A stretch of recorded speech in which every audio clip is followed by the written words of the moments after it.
What's good, YouTube? Minute Steel here, and a question I get asked a lot on my streams, as well as the occasional YouTube comment, is something along the lines of, I'm new to the game, what pack should I open first? And quite honestly, I have a go-to answer, but that doesn't mean it's the only answer. So in this video, I'll be going over the 3 sets that I believe are the best to open if you just downloaded Pokemon Pocket and want to compete or create a viable deck fast. But before we get started, I'd like to ask y'all to please consider subscribing if you find this video helpful. And for further aid or questions about Pokemon Pocket, feel free to join my Discord in the description below, as the small but growing community is very active and willing to help, not only with any questions, but also if you're looking for any trades, there will likely be at least somebody that could help you. And with that, let's jump to the set that I always recommend, Extra Dimensional Crisis.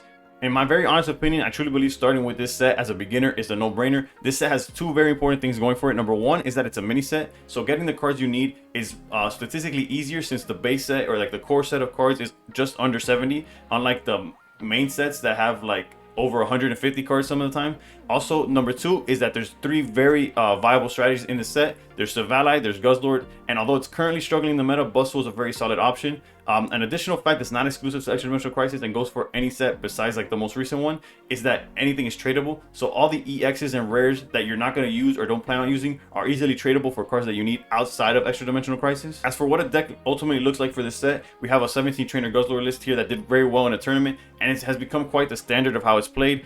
Give or take a few supporters. I will look down below my video on Guzzlord 17 trainer, as right now it stands as one of the top 5 decks, if not top 3 decks in the format, due to its efficiency and its ability to counter the number 1 deck, which is Suicune Greninja. On the other hand, we have Savali, which is far more diverse in how you could play it. There's Savali Oricorio, there's Savali Sarah Aura, like we see here. There's Savali with Giratina currently. Rampardos is also a popular option, but the one that's getting the most traction recently and seeing tournament success as well as rank success is the Zera Aura version. And comment down below if you'd like to see a video on this list specifically, or a version of this list, and I'll see what I could do. If for some reason you don't enjoy the list or the strategies in Extra Dimensional Crisis, the second set I'd recommend is Shining Revelry. Shining Revelry contains some of the most used and powerful supporters in the form of Pokemon Center Lady and Red, as well as Team Rocket Girl and Aono not being bad themselves. As far as Pokemon that can be pulled, there are 2 that stand out, Giratina EX and Charizard EX.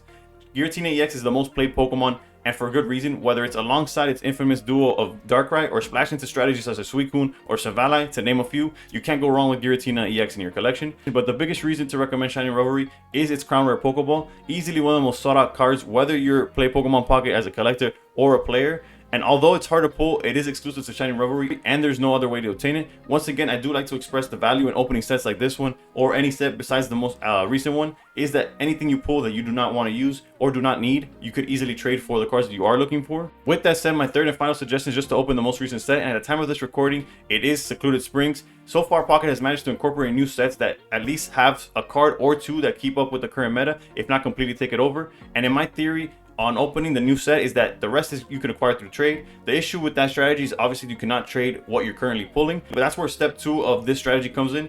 When you're opening the most recent set, it is very important or key to wonder pick frequently and efficiently in an attempt to collect as many EXs or rares or cards in general that you could then ship out and trade for the cards you're missing. Ultimately, if you just started playing Pokemon Pocket, welcome, and I'm glad you found my channel, as although most of my videos aren't this style, they are however meant to teach players of all skill levels about the game. And with that said, there's no wrong way to go about collecting cards. There are just some ways that are more optimal than others, as well as if you aren't aiming to battle competitively or at all, you can easily just open sets based on whether they have the art or generation of Pokemon that you like. The bottom line and the only thing that truly matters is that you're enjoying what you're doing, because otherwise it just isn't worth it. That just about does it for me. Thank you for watching. Please consider subscribing, and above all else, stay pro.